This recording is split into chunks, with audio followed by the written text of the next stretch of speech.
Bienvenidos al podcast de La Frontera. Mi nombre es Edgar. Hola, ¿qué tal? Yo soy Jerry. Y hoy tenemos de invitado al profesor Jesús Giacomán. Bienvenido. Muchas gracias. Gracias por la invitación. Oye, primero vamos a presentar al profe, ¿verdad? Vino a educarnos hoy. Porque la tarjeta la tarea. Vino a traernos un poco de educación. ¿A qué se dedica? ¿A qué trabaja? Bueno, yo soy supervisor escolar actualmente. Soy maestro, tengo 35 años de servicio. Ya fui maestro de grupo por muchos años. Fui director, fui subdirector. He trabajado en diferentes escuelas primarias, todas. Y he trabajado en Jiménez, en Ascensión, en Chihuahua, en Morelos, en Villa Ahumada. Y bueno, ya tengo algunos años aquí como supervisor en la zona 43 de aquí de Ciudad Juárez. Supervisor de zona. Ok. Básicamente, ¿qué es lo que hace un supervisor de zona? O sea, normalmente sabemos que el maestro da clases, el director dirige a los que da clases, pero ¿qué hace un supervisor? Es interesante porque, mira, antes a esta figura se le conocía como inspector, hace años. Y esa figura, haz de cuenta que lo que hacía era inspeccionar, a ver si están trabajando o no. ¿Cómo te diré? Era una función un poquito más lejana y más de aplicar cierta normatividad. Luego ya se conoce más como supervisor. El supervisor está más cerca del quehacer educativo, pero creo yo que ahorita está en un periodo de otro cambio importante.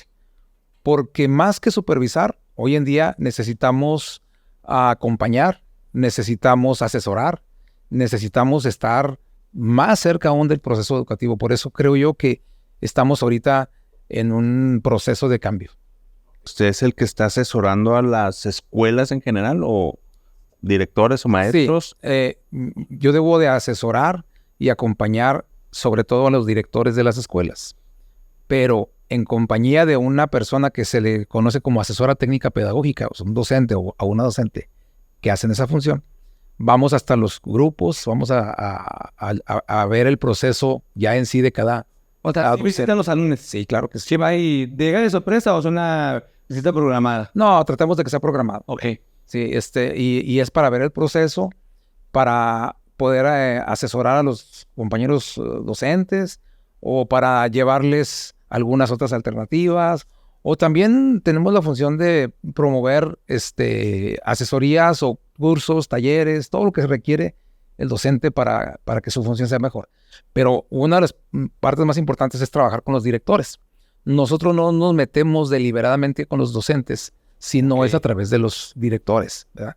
Y como hay otro tipo de situaciones, ya sea administrativas o de atención a conflictos o de otro tipo de funciones, ahí tenemos que estar también para asesorar a los directores. ¿Cuántas escuelas tiene a su cargo? Ahorita ya tengo pocas, ya empecé con 10, es más o menos lo que tienen las zonas, pero como yo atiendo escuelas públicas y particulares, han cerrado algunas particulares. Entonces, ¿En serio? Sí, han cerrado, nada menos acaba de cerrar una, han cerrado otras en años anteriores. Entonces, ahorita ya nada más tengo 6. ¿Por qué zona están, profe? Esta zona escolar aquí en Ciudad Juárez está por el rumbo de... pues te lo podría definir por la curva San Lorenzo. Oye, Más o menos esa área. Tengo, por ejemplo, muy conocida la escuela de Abraham González, que está un poquito más a... Paseo Triunfo. En el Paseo Triunfo, Los tres Mateos. la Abraham ¿es González. Salesiano? No, esa es una escuela particular que no me corresponde. Ok. Pero sí tengo, por ejemplo, la Juárez y Reforma, Escuela Juárez y Reforma, la Leandro Valles. ¿La 1 no es la que está por el... ¿Cuál es la que está por el Borunda? ¿Esa no le corresponde? No, esa es Federal 1. Ok, federal. Esa es secundaria. Ok. Sí. Tengo un colegio Montessori. Son las escuelas que tengo más o menos por ahí, por ese rumbo, ¿no? Es un área de la ciudad, pues ya de mucha historia. Tradición. Sí, ya de mucho tiempo. Oiga, bueno, y ahorita que mencionaba solución de problemas, básicamente ahorita este podcast se va a publicar ya cuando ya los niños, el primer día de clases, donde los papis y los mamis y las mamis van a subir sus fotos con sus hijos de que, primer día de escuela y cosas así. Entonces, pero queríamos saber, pues básicamente primero, pues vamos a tocar el tema de el regreso a clases, ¿no? Segundo, Toda la escuela. segunda, la resolución de conflictos. No sé si vieron ahí en internet que hubo unos padres que tuvieron ahí un pequeño conflicto. Y al último, pues vamos a tocar el tema del WCAP. Probablemente ya para esas fechas se solucionó. o esperemos que se haya solucionado. ¿O qué pasó? O qué pasa, pero si no, pues aquí vamos a hablar un poquito de eso, ¿no? Yo siempre ahí tengo una discusión, un problema cuando los papás cuando los niños regresan a clases, de que los papás publican fotos y pues si empieza a haber una maramunta de preguntas de que pues publicaban fotos con el colegio, ¿no?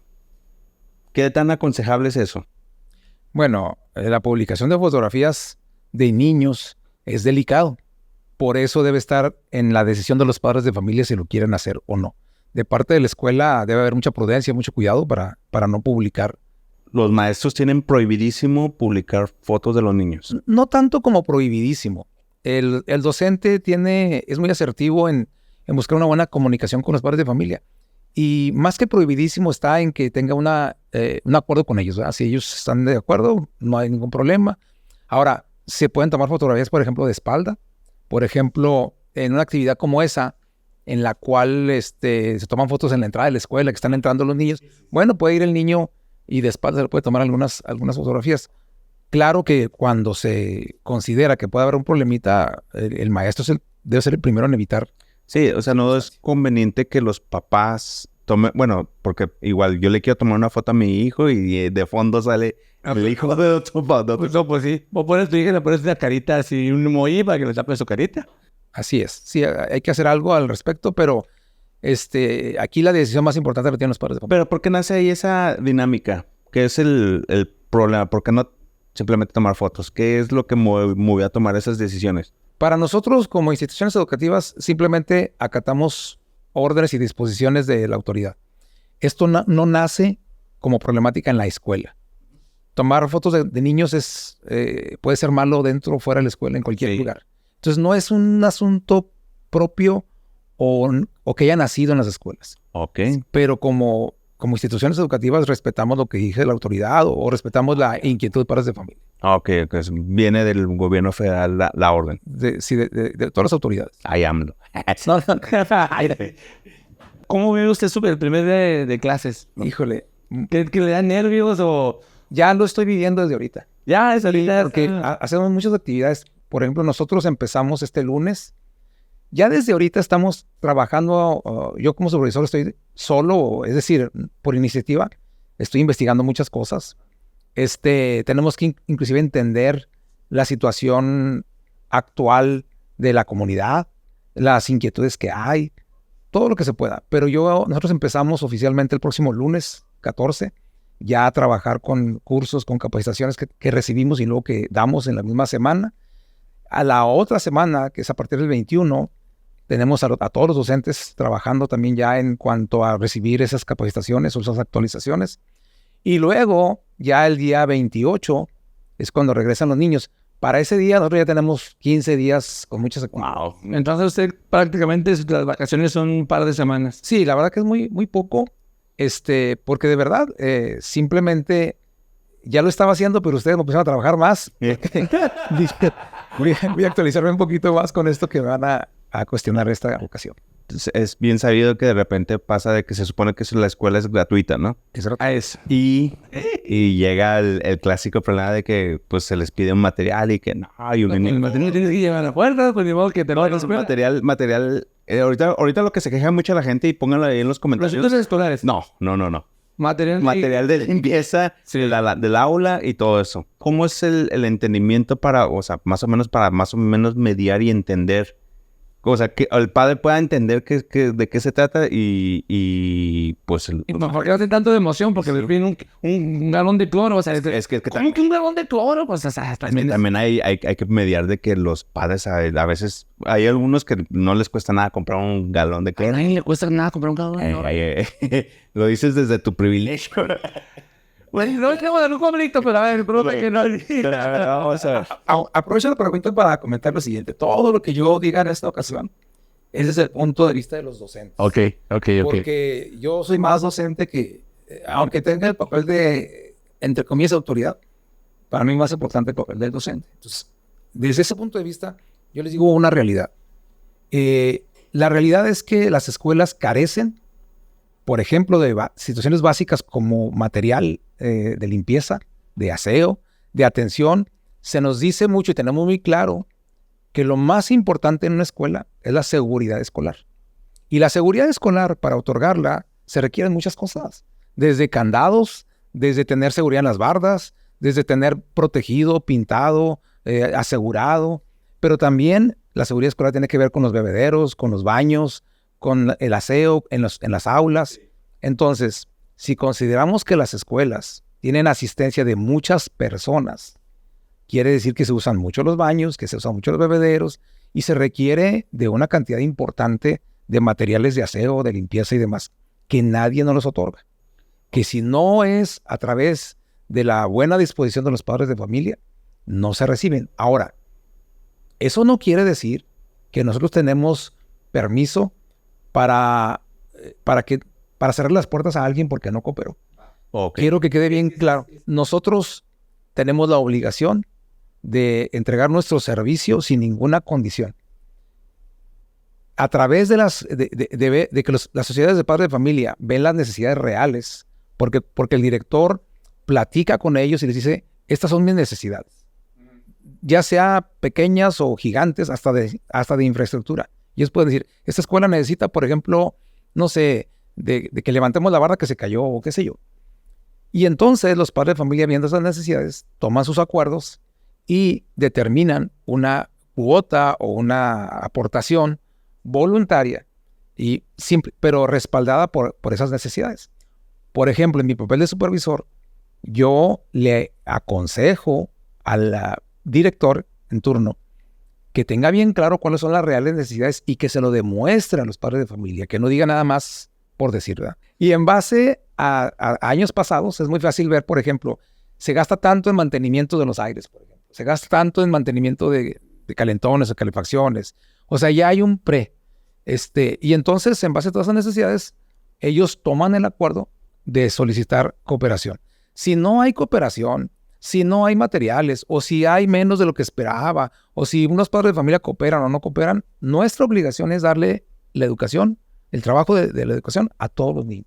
Pero pues ya las condiciones van a ser distintas, ¿no? Realmente los que lo van a sufrir son los pequeñines, ¿no? Claro, eso es una realidad. Miren, de una escuela a otra cambian muchas circunstancias. De un salón a otro. Sí. Porque yo he visto esto. Hay padres de familia que se organizan, se van y se dan cuenta de la realidad. Y ellos dicen, no, nosotros queremos que nuestros niños tengan cortinas, por ejemplo, porque les pega el sol o qué sé yo. Eso es decisión de ellos y aportan. Y claro que bienvenido. Pero la maestra o el director no puede decir, si no ponen cortinas, aquí no pueden. El niño no entra. Eso sí no. ¿Qué? Pues que estaba comentando todo lo de los insumos, ¿se pueden decir de una forma? Así a la época en la que yo estuve, hace casi 40 años, 30 años, desde que estaba en la primaria, sí. a mí me dio una hepatitis por ir a los baños de la primaria. Uh-huh. Entonces fue cañón. Y antes no nos pedía nada de eso.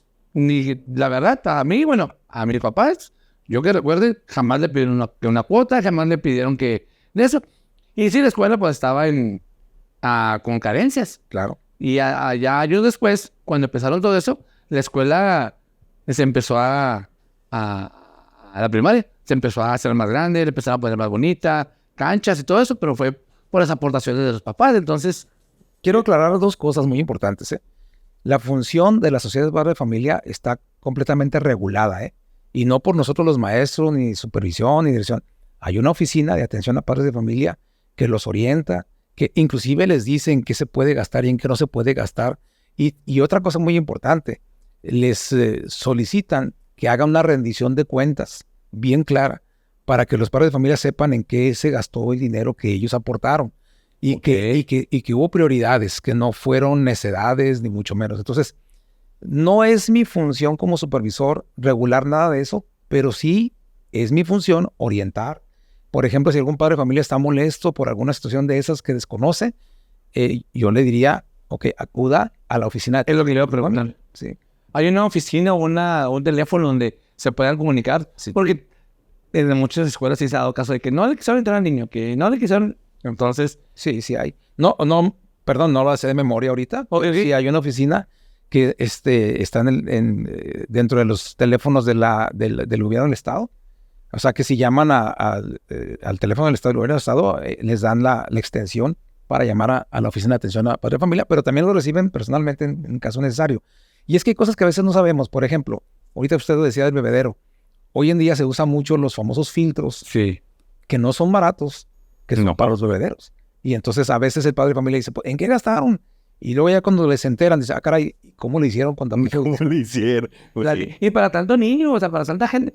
En una escuela regularmente de las que usted maneja, ¿cuántos niños aproximadamente son un estimado? Bueno, Número. más o menos 450, En la mañana y otros 400 en más o menos en algunas escuelas. Sí, son Hay bastantes. escuelas más grandes, la escuela Abraham González que tiene 18 grupos, pues tiene más Digo, alumnos. tanto niño y un salón, o sea, digo, en un año o algo. Y déjenme les digo que mis escuelas no son de las más grandes en Ciudad Juárez. Hay escuelas de mucho más numerosas, tanto en la mañana como en la tarde, 18 grupos en la mañana, 18 grupos en la tarde. Y la verdad es que simplemente, a ver, cuando vamos al cine, Pues sí. se llena una sala y ¿cómo queda la sala? Sí. ¿O cómo quedan los baños?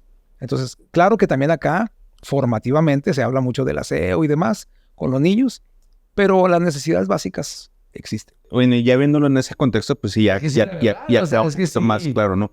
Obviamente, pues, como dice el profesor, no se le puede negar la entrada a la educación, ¿verdad? Pero sí hay que estar un poquito conscientes de las necesidades, ¿no? Y ahora tenemos, o sea, porque a veces o sea, es que hagamos un esfuerzo y podamos apostar algo. No es nada. Es complicado. No es complicado. Es complicado. Un día te voy a invitar a pasearnos, a conocer y hay zonas muy tristes y hay zonas muy difíciles. Yo he conocido familias que sí se esfuerzan y ahorran. Bro, yo ya tuvimos aquí en el podcast que nos platicó hoy las necesidades y nos lo dividió en tres tipos de pobreza. El pobre porque no le gusta trabajar, ese sí te lo entiendo. Hay pobre que no está educado ni está capacitado y por más que se esfuerce en trabajar, no puede salir de ahí porque está ahí. Pero es que- Y hay unos, No, yo- fíjate, los que ignoras completamente. Y hay pobres Sí. que están imposibilitados de conseguir dinero y No, recursos. pero yo estoy hablando de las personas que se quejan, de las personas que nada más hablan, que porque les piden una lana. De ese tipo de personas no estoy hablando. Yo no no estoy diciendo obvio que si es una persona de escasos recursos, que es una mamá soltera, que tienes tres chicos y los tres de la primaria y trabaja en una maquinadora. Obvio que hay cosas así, Sí. pero hay personas que sí tienen y que no lo quieren dar porque no pueden. Y yo nomás te lo estoy diciendo por los que nos estamos. Yo creo que estamos en una comunidad tan grande y tan Diferente, diversa, y con tan diferentes necesidades que algo que puede ayudar mucho es la comunicación. Sí, completamente. Por ejemplo, el padre de familia que no puede, pues se acerca y platica y demás. Exactamente. Y se han buscado Que alternativas. platiquen más, que se acerquen a platicar Pero con sí el quiero maestro, dejar bien director. subrayado, independientemente de cualquier situación, los niños deben de recibir su educación completa. Y ahora, pasando al siguiente tema. Hace poquito sucedió en las noticias de un padre de familia. Que quiero saber primero, obviamente estuvo mal, pero cómo debió haber sido el camino feliz, ¿no? La mamá ve que su niño tiene moretones en los bracitos. Ajá. Y entonces, pues, se queja. Y entonces van a confrontar a la maestra. Y pues resulta que no era la maestra. Y el papá lleva un arma en cañona. Le ponen unos... No fue en Ciudad de México. Y la mamá se descuenta a la maestra. Le pega. Y pues al último, pues resulta que pues ya dentro del dime y direte, pues ya los papás al final están en la cárcel. El niño pues pasa ¿Al DIF? pues, con al DIF. Y luego con el abuelo. Entonces... Todo fue grabado, yo me perdí esa nota. Todo estuvo bien intenso, estuvo bien difícil y porque el vato resultó ser una fichita. Bueno, el punto es de que, volviendo al tema, ¿qué debió haber sido el correcto? O sea, yo veo a mi hija que tiene un moretones, obviamente me voy a molestar, pero ¿cuál sería el camino correcto y pues qué esperaría, no? Sí, decías tú, ¿cuál es el camino feliz? Bueno, Que no pase, ¿no? conflictos hay muchos, de muchos tipos y todos tienen una solución. Y bueno, hablando de camino feliz, yo te voy a decir que lo correcto hubiera sido lo siguiente. El padre de familia, bueno, recordemos, la seguridad escolar es primero. Por lo tanto, la seguridad de los niños es primero. Por lo tanto, todo lo que se tenga que hacer alrededor de garantizar que el niño esté seguro, hay que hacerlo. Si un padre de familia se da cuenta que su niño tiene moretones o algo que no debe tener, un rasguño, no sé, lo que sea, tiene todo el derecho del mundo. Es más, es necesario, es indispensable que acuda a la escuela a preguntar. Y además tiene derecho a que le den una respuesta convincente. Porque puede hacer mil cosas, ¿eh? Muchas cosas, donde puede ser que el maestro descuidó algo, puede ser que el mismo niño... Del recreo. Sí, o sea, yo recuerdo, y todavía tengo una cicatriz de que otro niño me encajó un lápiz en la primaria. Y todavía... Sí. Entonces, y ahí yo recuerdo que la maestra estaba en el salón, estaba anotando algo, y yo la volteé a ver, me quedé asustado, y no hallaba si decirle, y traía el lápiz encajado. Entonces, son situaciones que pasan. Pero aquí lo correcto es lo siguiente: el padre de familia, la madre de familia, o ambos pueden ir a la escuela. El director los debe de recibir. Fíjense bien, el director primero. ¿Por qué? Porque hay una normatividad en el caso de las escuelas, en los grupos. Cuando pasa algún incidente y que se da cuenta el docente, que se supone que se va a dar cuenta, lo primero que va a hacer el docente es decirle al director.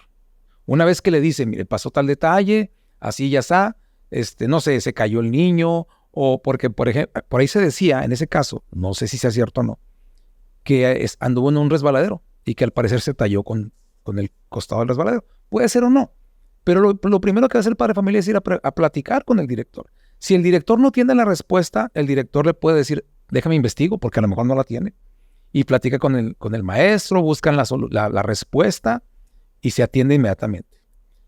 Pero en este caso no sucedió así. Otro detalle importante que yo considero que fue un error grave de la escuela es que las escuelas deben ser seguras. No puede entrar una persona, ni un padre de familia, de esa manera. Sí. Las escuelas son de puertas abiertas, pero en el bien sentido, en el bien entendido. Es decir, la escuela debe estar cerrada, pero abierta cuando alguien se acerca a recibir alguna atención, claro, o a alguna actividad. Sí, claro, sí. Eso sí, pero yo creo que en ese caso el padre de familia pudo entrar porque se les abrió la puerta de una forma descuidada. Entonces, el protocolo correcto es que tú como papá llegas, tocas la puerta, hay alguien que te debe recibir, pides hablar con el director o directora, pasas y etcétera, etcétera. Pero no vas a pasar a agredir inmediatamente, o sea, tiene que ver. Por eso el comportamiento en ese caso del padre de familia, pues no lo consideramos correcto. No defiendo a nadie, no conozco todos los detalles, pero sí hay protocolos, sí hay procesos, los conocemos en las escuelas, los directores saben lo que tienen que hacer. Hay una oficina que se encarga también de situaciones de ese tipo, porque hay otros eventos importantes, ¿eh? A veces hay abusos al revés, ¿eh? A veces llega el niño y la maestra se da cuenta que el niño está llegando con golpes, por ejemplo. Uh-huh. Hay protocolos al respecto. Entonces, para todo hay oficinas y hay formas de atender. Pero creo que aquí el camino feliz es ir con la autoridad correspondiente. Y de una vez comento, si el directivo, director o directora, después de un tiempo prudente, no dio una respuesta, también hay autoridades como su servidor, como la figura del supervisor, o autoridades en los servicios educativos para atender estos casos. Es que está bien complicado, es que a lo mejor fue en un columpio. Para cuidar a tanto niño, sí está muy. Y pasan muchas cosas. Miren, los maestros están ahí, pero no pueden ver todo. Sí. No pueden ver muchos todo. niños. Y a veces el niño es lesionado y dice, y a veces no dice. Ajá. Y entonces dice en la casa. Y a veces el maestro mismo se sorprende de algo que pasó, porque no todo el tiempo se da por enterado. ¿Qué pasa con el bullying? O sea, ahorita también se me vino un caso de que expulsaban a un niño. Este niño, el papá empezó a decir de que no, mi hijo me lo discriminaron, que quién sabe qué. Hizo una demanda, una denuncia y puso ahí en redes sociales que su hijo era ese. Y cuando llevó la demanda y llegaron los camarógrafos a hacer el mitote más grande, porque pues, hay cosas. Y esto es importante para lo que vamos a terminar. Los medios tienden a hacer amarillismo de todo. Entonces, cuando ya llegan a hacer el amarillismo y llegan a tomar la nota, se topan que están papás y los otros compañeritos diciéndole, no, él es abusivo, es bullying, es provocador, es insultador y toda la cosa. Y pues ahí, pues, la escuela tomó la decisión de expulsarlo por esa razón. Bueno, Sin embargo, niños. Eso iba a decir. Sin embargo, no hay motivo para expulsar a un niño. Lo que se debe de hacer es atender o canalizar en un momento determinado. Porque sí hay, desde luego, somos seres humanos y hay una gran diversidad de casos y de personas y de niños, ¿no? Habrá niños, por ejemplo, que tienen alguna situación especial y que son agresivos, o son intolerantes, o tienen alguna situación por la cual reniegan o golpean o pegan o qué sé yo. Sin embargo, no es motivo para suspender o para expulsar. Se debe de atender. Hay alternativas. Hay, por ejemplo, personal muy, muy capacitado de USAER, que son personas que atienden, por ejemplo, a niños con necesidades educativas especiales, por ejemplo. Pero no solamente eso. El director, platicando con la maestra o maestro del grupo en turno, analizan la situación. A veces se lleva el caso hasta a consejo técnico, es decir, que analicen todos los maestros de la escuela para buscar alternativas. A veces, por ejemplo, temporalmente se le cambia el niño de un salón a otro, del A al B, por ejemplo, no para dañarlo, sino para que a ver si su entorno, después de un estudio, eso no tiene que ser tan deliberado y con un acuerdo con los padres de familia. La única forma de que el niño se vaya de la escuela es que el propio padre de familia pudiera decidir, bueno, yo me siento más a gusto que esté en esta otra escuela que está también cerca de mi casa, o qué sé yo, puede ser. Pero nosotros no podemos exigir deliberado. ¿Cómo cambian los tiempos? Qué loco. Qué loco. ¿Viste todo eso, profe? Han cambiado mucho, Wow. Sí. Así, no, yo no tengo hijos, o sea, no llevo niños a la escuela.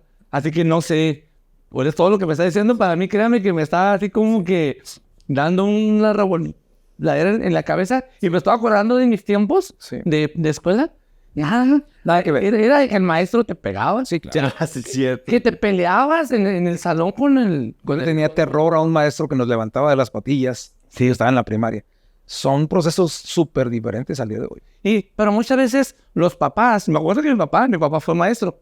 Y mi maestro de la vieja guardia. Y era el que los papás le decían, dele. Y mi papá pues le daba. Tiempo después me tocó ver a mí, señores ya grandes, que le decían a mi papá, gracias porque me pegó, porque me encaminó. Sí. Entonces mi papá se le decía al maestro, dele. Sí. Si se porta mal, dele. Así era, o sea, eran rollos y que te peleaban en la escuela y... Es más, en primaria me tocó ver compañeras embarazadas. Sí, es cierto también. Wow. Y en primaria, hermano, 5º, 6º año, que andaban con problemas que se salían de la escuela porque habían quedado embarazadas. Así es que... Es una cultura ya que ha cambiado muchísimo. Y los procesos también han cambiado mucho. Qué bueno. Y creo que han sido para bien, porque, por ejemplo, también había muchas injusticias por lo mismo. Es más, yo creo que hubo personas que perdieron la escuela por alguna injusticia de su entorno, no solamente a lo mejor no solamente de la escuela, hasta del mismo familiar. Yo recuerdo, por ejemplo, en mi caso, yo terminé 6º año normal, pero una familiar mía, yo ya no tenía papá en ese tiempo, y una familiar mía dijo, no, pues que haga otro 6º otra vez. Y por decisión de ella, y ya había pasado 6º, y volví a ser 6º por decisión de un adulto, ¿no? Entonces, había ciertas injusticias que hoy ya es diferente. Qué loco. Pero bueno, ahora sí, al tema picosón. Esperamos que... A los que estaba esperando la gente. Esperamos que ya se haya resuelto, que ya para el tiempo que esté publicado, ya saben, papás, pueden comunicarse con el director cuando vean alguna situación así y así. Y bueno, los nuevos libros son comunistas, ¿sí o no? No, dice, bueno, te fuiste a la yogurar. No, es que ahorita estábamos hablando de los medios. A la fecha que estamos grabando el podcast lunes, ¿qué es? 8, 7 de agosto. TV Azteca, que no sé por qué TV Azteca se ha empezado. Siempre he estado en contra de AMLO. Sí, pero ha estado diciendo así literalmente con estas palabras, los libros son comunistas, se están tratando de implementar la doctrina comunista. El libro rojo del comunismo es un libro muy difícil de leer y de interpretar, es complicado. Pues tiene que ser ruso para ponerme... No tiene que ser ruso porque China trató de implementarlo y los primeros años les fue de la fregada, pero ya después volvieron a leerlo y ahorita China ya está esperando. Pero bueno, es un libro complicado y no creo que esté en libros de primaria ahorita, ¿no? Yo quiero platicar todo lo que ustedes gusten desde el punto de vista de los maestros. ¿Saben una cosa? Por ejemplo, en este tema, se habla de libros, se habla de autoridades, se habla de situaciones políticas, se habla de tantas cosas ¿Y los docentes? Los docentes, o sea, no se les pregunta a los docentes. Qué buena. Creo que escuché un comentario de TV Azteca que decía que los docentes también ya no están de acuerdo con este libro. Bueno, así lo dijeron ellos. No sé, la verdad, que hayan dicho. Yo les voy a comentar lo que nosotros vivimos ya en el trabajo, ¿verdad? Vamos, en el campo de acción. Porque se pueden ver los toros desde la barrera, pero hay que estar ahí. Primero decirles, existe un programa, se llama, para esta ocasión, para este año, se llama Programa Sintético. Cuando se elaboró el programa y cuando se trabajó para la elaboración de libros y las propuestas para todo eso, se hizo toda una especie de consulta por todo el país. Yo les puedo decir, yo asistí a esa consulta. Aquí, en el caso de Chihuahua, fue aquí en Ciudad Juárez. Fue, si no mal recuerdo, si me acuerdo muy bien, ¿cómo se llama el teatro de la universidad que está ahí por la Plutarco y Hermanos Juárez? Sí, Hermanos Juárez. ¿Por favor, viste? Por ahí. Sí. ¿Te es la uni que está por el viste? Es que es de la uni. Yo sé que es de la uni. Sí, de la uni, pero tiene un nombre. Es un teatro. Sí. Debe ser el nombre de un maestro. Bueno, ahí fue la consulta. Otto Campbell o algo así. Se llevó bastantes horas. Opinaron muchas personas. Es más, el programa, que no lo tengo, porque la verdad es que todavía no tenemos los materiales como deberíamos de tenerlos en físico. Pero ya lo hemos visto y salen fotografías de todos los estados donde fue, de las personas que opinaron y demás. Yo veo ahí personas que yo conozco, de las que opinaron. Era libre todo el mundo de llevar sus propuestas por escrito. Yo estuve toda la jornada, por lo tanto puedo decir que sí hubo una consulta para elaborar todo aquello. Entonces, TV Azteca miente en el hecho de que no consultaron a los maestros. Bueno, ahora, se dice que no se consultó a todo el mundo. Bueno, fue una invitación la que se hizo y que con tiempo se nos avisó.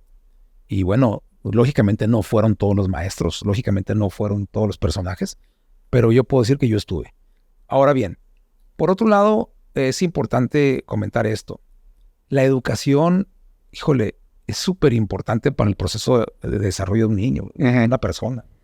Y creo yo que nosotros como docentes debemos hablar quitándonos banderas. Es decir, yo quiero hablar haciendo a un lado situaciones políticas y decirles, sí hay cosas que no nos gustan como docentes y hay otras cosas que nosotros finalmente le entramos al todo. Y más los maestros de grupo. Porque ¿saben qué va a pasar a partir del 28 de agosto? Van a estar trabajando los maestros con lo que haya. Si llegaron los libros o no llegaron a sus manos, van a estar trabajando. Es más, se va a trabajar con algo que se llama, ahorita se los platico un poquito más, algo que se llama programa analítico, que ya se elaboraron prácticamente los programas analíticos. Eso los elaboran los maestros. Y para elaborarlos, una de las cosas más importantes era conocer los libros de texto. ¿Y saben cómo los hemos conocido? A través de meternos a la computadora, porque no los tenemos físicamente. Yo creo, les voy a poner este ejemplo, miren, yo soy carpintero. Y si yo voy a usar madera, pues yo necesito tener la madera. Pero si me dicen, no, mira, vela virtualmente. Pues como que no, me explico. Sí, la voy a ver el color, pero no voy a tener la textura, no voy a tener muchas cosas. Entonces, el maestro necesita los libros de texto y no los tiene todavía en físico. Hasta el día de hoy. Recordemos que es grabado. Es grabado este asunto. Bien. Entonces, sin embargo, hay cosas muy interesantes y muy buenas con lo que viene. Por ejemplo, ustedes no me han preguntado, pero también se dice que desaparece matemáticas. Sí, vamos desarrollando. Perfecto. Déjenme les comento que me di la tarea de imprimir un índice de uno de los libros de texto de segundo grado. ¿Lo podemos enfocar? No sé si se pueda. Y si no, bueno, se los platico. Si se fijan, los contenidos ahora vienen por proyectos. Pero hay un libro que se va a llamar precisamente Proyectos del Aula. Y otro libro que se va a llamar, que tiene que ver con los saberes. Bien, en ese libro de los saberes, aquí está todo. Si se fijan, está por colores. Bueno, a lo mejor no lo pueden percibir, pero está por colores. y cada color determina una asignatura. Por ejemplo, historia, matemáticas, cultura, arte, literatura. Por ejemplo, si aquí dice que matemáticas viene de este color, aquí, por ejemplo, vamos a poder ver algunos contenidos que tienen que ver con ese color y aquí está matemáticas. ¿Cuál es la diferencia hoy? Que ya no vamos a trabajar por asignaturas, ya no vamos a trabajar por materias, vamos a trabajar por proyectos. Ya. Yo le veo algo interesante, muchas cosas interesantes a esto. Se los voy a platicar de una forma muy sencilla, muy sencilla. Estarán de acuerdo conmigo que alguna vez dijimos, pues ¿para qué me enseñan tal cosa en la escuela si nunca lo voy a hacer? Bueno, pues ahora vamos a aplicarlo y luego la vamos a aprender. ¿Cómo? Un ejemplo que se me venga ahorita a la mente, vamos a suponer que vamos a trabajar con el proyecto que le voy a llamar la basura. Ok. Y entonces yo con mis niños empiezo a tocar el tema de la basura con alguna pregunta detonadora o qué sé yo. Yo ya tengo preparado mi proyecto, nada más que no les digo a los niños todo. Y entonces en el tema de la basura voy a poder trabajar la lectura, la escritura, las matemáticas. No sé, por ejemplo, a lo mejor me los llevo a una bodega del Esmar o a algún lugar donde hay mucha basura o a un parque o qué sé yo. Ellos van a ver, van a opinar, van a platicar, vamos a hacer cálculos. O sea, si se fijan en un proyecto, voy a meter hasta la historia, puedo meter y demás. Déjenme les digo que ahora ya no son esas asignaturas que conocíamos, pero les comparto. Ahora son por campos formativos y por ejes articuladores. Los campos formativos contienen lo que eran las famosas asignaturas. Pero miren, para que sea todavía más claro, por ejemplo, el primer campo formativo se llama lenguajes. Ahí, en ese campo formativo, su palabra lo dice, vamos a aprender del lenguaje de todos. Por ejemplo, yo tengo y más aquí en Ciudad Juárez, ¿no? Tengo una escuela, por ejemplo. Es más, les comento, no hace mucho llegaron unos alumnos chinos. Y a los chinos había mucho que aprenderles.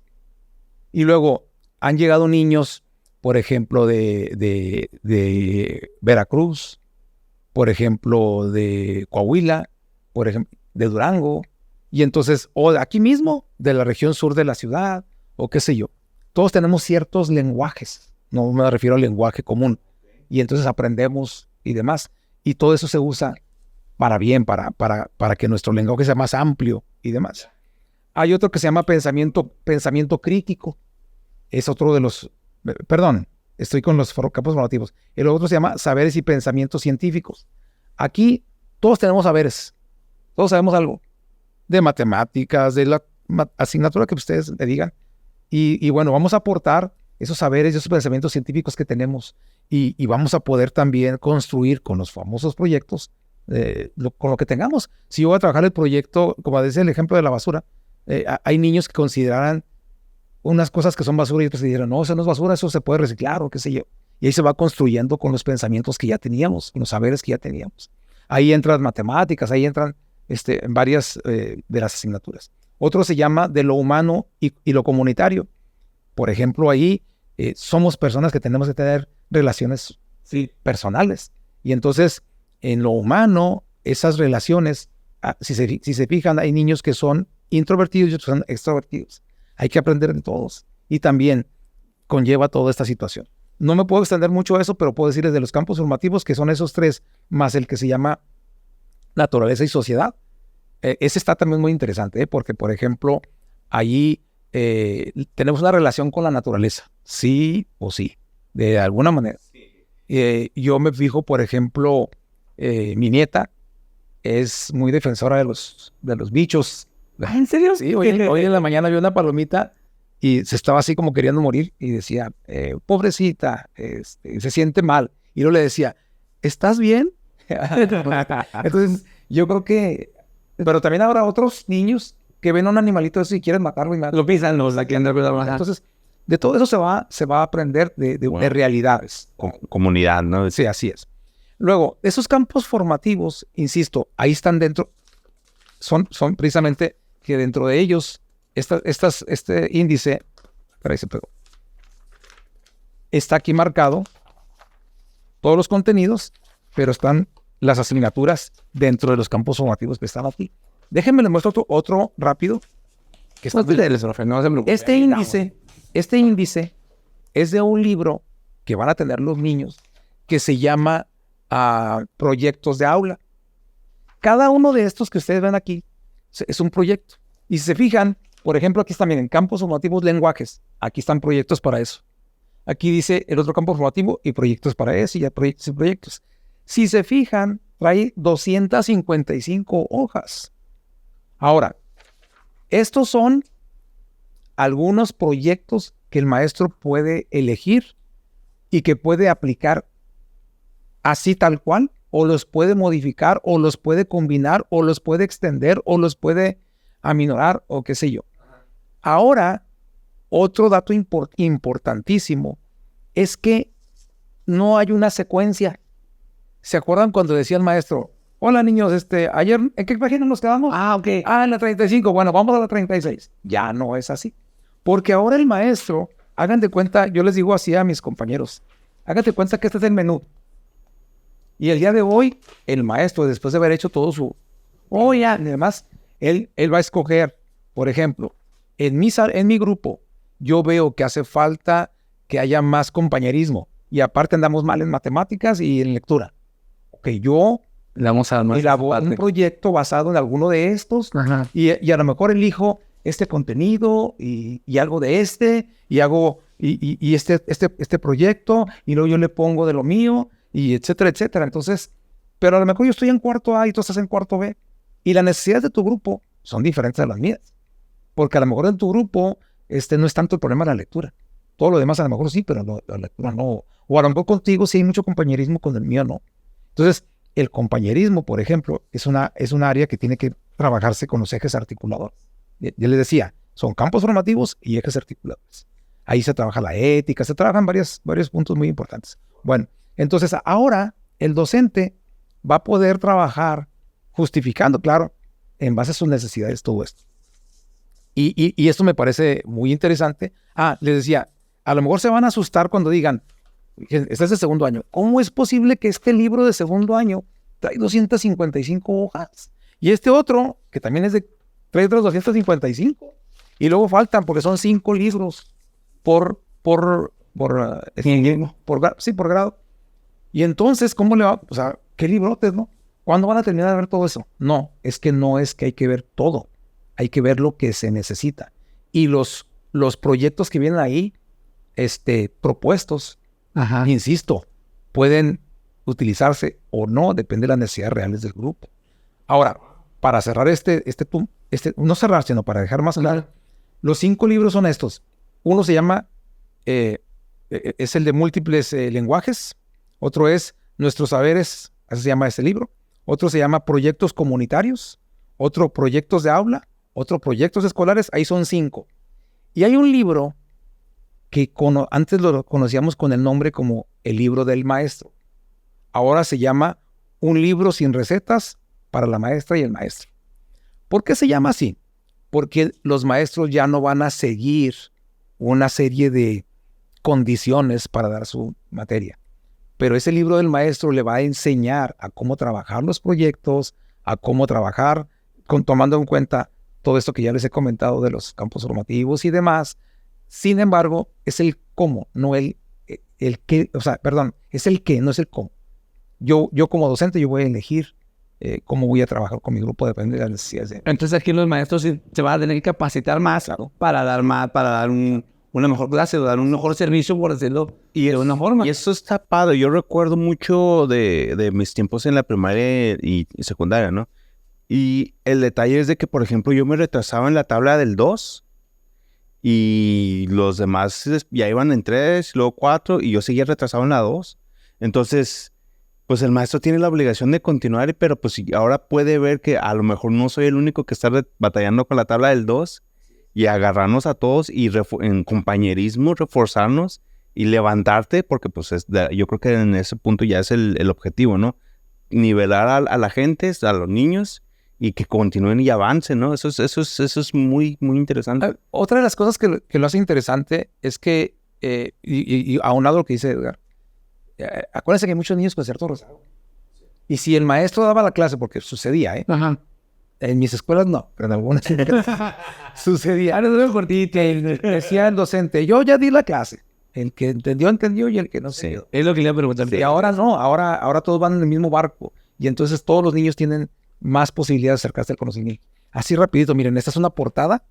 Es una portada de uno de los proyectos. Ese proyecto se llama, ahí dice, si lo lees, por favor, ¿cómo dice? ¿Cómo se llama?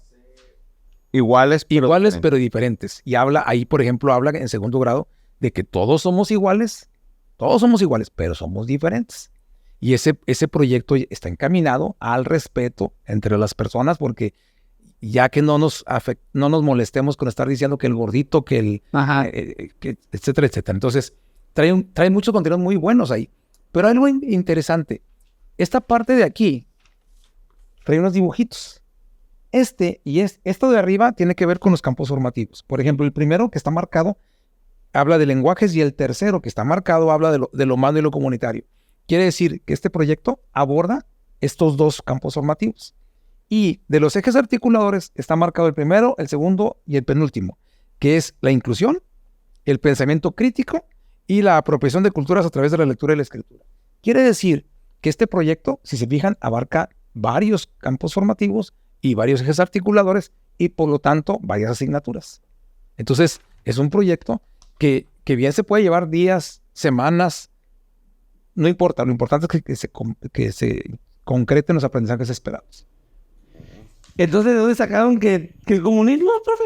No sé, ¿no? ¿De dónde sacaron de que, Sí. bueno, qué tan, qué tan cierto es de que yo, ahorita le iba a preguntar, porque sí, me dejó maravillado con todo, Suena muy padre. ¿Quién lo diseñó? O sea, sí es cierto que personas de Venezuela o son mexicanos las personas, lo que dieron todo este plan escolar, todo este diseño de toda esta estructura educativa. Bueno, otra vez, como docente yo les puedo comentar esto. Sí se participó, tengo conocimiento de varios compañeros que participaron directamente, me refiero a personas de aula, supervisores, directores, sí. Nada más que hay algo donde yo no me quiero meter mucho. Yo estoy hablando de que se participó en la elaboración de todo esto, Sí. en la elaboración del programa sintético, pero hay un antes de todo esto. O sea, para que haya un cambio, una reforma educativa, hay un antes. Y en ese antes, pues, participan científicos de la educación, participan conocedores de la educación, participan personas que se dedican a investigar puntualmente todo esto y entonces le dan las directrices que consideren. Yo les hablo de lo práctico. Yo les hablo de esto que sí me consta. Ya los comentarios, por ejemplo, se puede sacar de contexto muchas cosas muy fácilmente. Sí, puedes facilísimo. dar un mensaje equivocado o acertado, depende de las intenciones de cada quien. Yo por eso, como docente, nada más quiero decir, a la hora del trabajo, el que va a cargar con todo bien pesado, bien difícil, va a ser el docente. Porque se llame como se llama esto, es una reforma, es un movimiento diferente. Y entonces, los docentes tienen que adaptarse lo más pronto posible. Ya están en ese proceso de alguna forma. Nos falta mucho, lo digo con toda honestidad, porque a la hora de estar ya en el aula, ya con los niños, ahí vamos a ver realidades, ¿verdad? Y el docente, siempre con buena disposición, siempre sale adelante a pesar de cualquier circunstancia, la verdad. Sí, ya para ir cerrando este podcast y desmintiendo algunos de los mitos, porque pues obviamente TV Azteca, no sé si sea cierto, pero pues, obviamente de ahí fue donde encendió las redes y empezó a hacer, va a incluir lo que es el mentado lenguaje inclusivo, pero no en el inclusivo porque ahorita mencionaba la inclusividad, que esa me parece excelente, ¿no? No va a hacer distinción de las... Iguales pero diferentes. Iguales, pero eso me parece excelente. Sí, pero ¿hablar del lenguaje inclusivo o realmente tampoco? Sí, no, sí, el lenguaje inclusivo está en esto. O sea, la palabra inclusivo está en todas sus áreas. Pero sí, el lenguaje de decirlos, como cambiarlo por X, todes, en vez de todos. Sí, sí viene así. ¿Sí viene así? Sí viene así. Con toda honestidad, todavía no veo la magnitud porque estamos conociendo. Pero, por ejemplo, ahora que estuve leyendo algunos los libros y al principio cuando viene y te dice cómo se usan los libros y demás, sí veo que menciona esto. En la justificación de la elaboración de los libros y en el cómo se usa el libro y el demás. No he visto todavía ese lenguaje ya en ciertos contenidos. Ahora, honestamente me falta mucho por leer. Insisto, no tenemos los libros físicamente. Es algo que me parece grave, ¿eh? O sea, Eso sí es... sí, o sea, Porque no estamos... cualquier persona, o sea, un doctor necesita tener los utensilios, conocerlos para utilizarlos, ¿no? O sea, nosotros nos falta esa parte hasta el día de hoy, ¿verdad? Esperemos que ya pronto... ¿Y usted cómo lo ve? ¿Que sí están a tiempo o estamos así como que ya apresurando, como que ya lo debemos de tener? ¿Usted como maestro No. ya cree que ya lo debe de tener o sí como que ya aguanta todavía? Ya lo deberíamos de tener los docentes desde antes de terminar el ciclo escolar pasado. Ah, canijo. Los deberíamos de tener. Ese es el deber ser. Ese es el debe ser. Porque miren, los niños lo van a conocer. Sí. Si bien los van a conocer, si muy temprano, el 28 de agosto. ¿Verdad? Ajá. Que no es importantísimo que los conozcamos primero nosotros. Ajá. Sí. Claro, entonces, y si los conocemos la próxima semana, que empiezan las capacitaciones, está bien, pero pues entre más pronto mejor. Ahora, alguien podrá decir, pues conózcanlos, están ahí virtualmente, están pues sí, en el internet. Sí, sí es cierto, pero insisto, no es lo mismo.